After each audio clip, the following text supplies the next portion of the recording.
Hi, welcome to Healthy Coaching, Nutrition Made Simple. It's Dr. Sherry here, and I want to take a minute to show you one of my favorite tests that we run pretty frequently here. It's called a digestive stool analysis.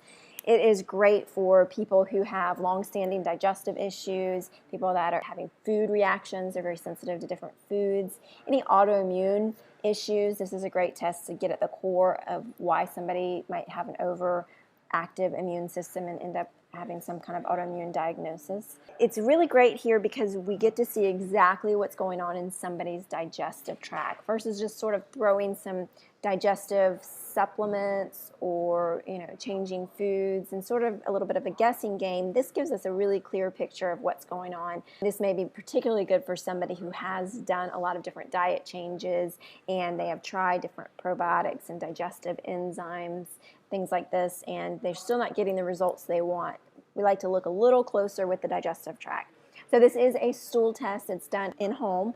It's a kit that gets sent to you, and you take a series of stool samples and send it directly to the lab. I have a running joke in the office that I do not want to get these lab kits back in my office. I will not know what to do with them. They need to go straight to the lab, and then I get the results once the lab interprets them. But let me walk you through and show you what somebody's panel might look like.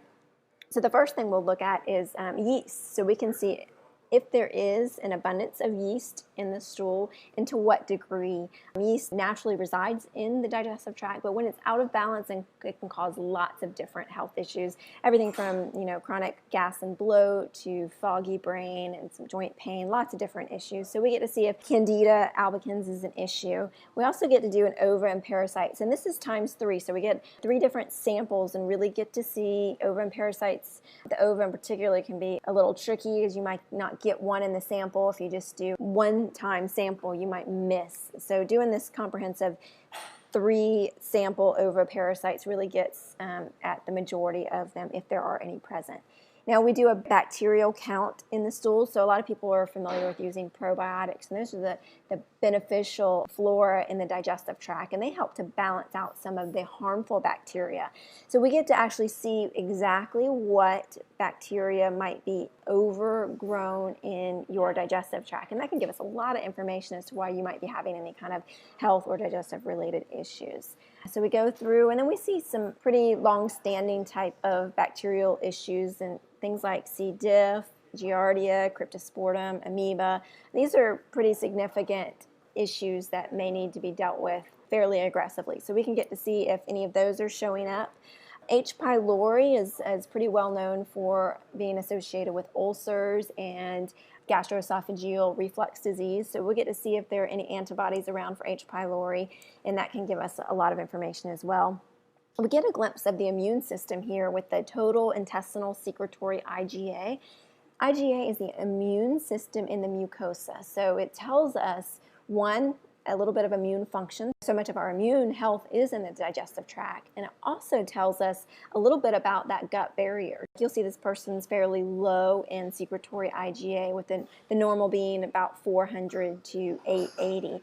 So at 100, we can see if she has issues, like we saw she had some candida above, we can see how long-standing some of these bacteria or yeast issues might be. As it continues to wear down on the immune system and that mucosal lining, we get a sense of how we need to work with that person's digestive tract. We get a picture of some enzymes here. So there's lysozyme and anti-chymotrypsin.